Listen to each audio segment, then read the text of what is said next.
রাজধানীর মাদক আস্তানা হিসেবে তকমা পেয়েছে মোহাম্মদপুরের জেনেভা ক্যাম্প।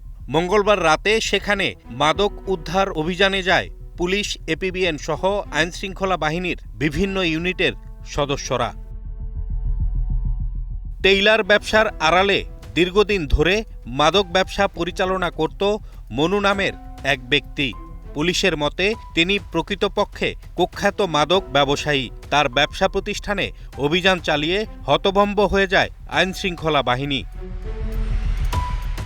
চোখে ধুলো দিতে চানাচুরের প্যাকেটে লুকিয়ে রাখা হতো হেরোইন ও গাঁজা। অভিযানে উদ্ধার করা হয় অর্ধ কোটি টাকা মূল্যের এসব মাদক।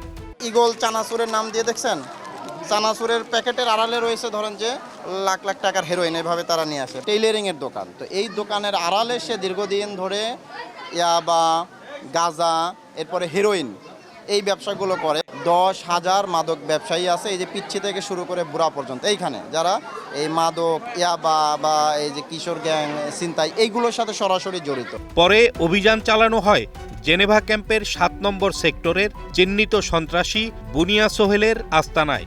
সেখান থেকে উদ্ধার করা হয় একটি বিদেশি পিস্তল ও 5 রাউন্ড গুলি। তারা ইউএস মেড একটা অস্ত্র এবং হচ্ছে যে 5 রাউন্ড গুলি সহ আমরা উদ্ধার করেছি। আমাদের এই অভিযানটা আরো অব্যাহত থাকবে। অভিযানে মাদক ব্যবসা সহ বিভিন্ন অপরাধে জড়িত থাকার অভিযোগে 6 জনকে আটক করে আইনশৃঙ্খলা বাহিনী। Hasan Zakir, green news, Dhaka.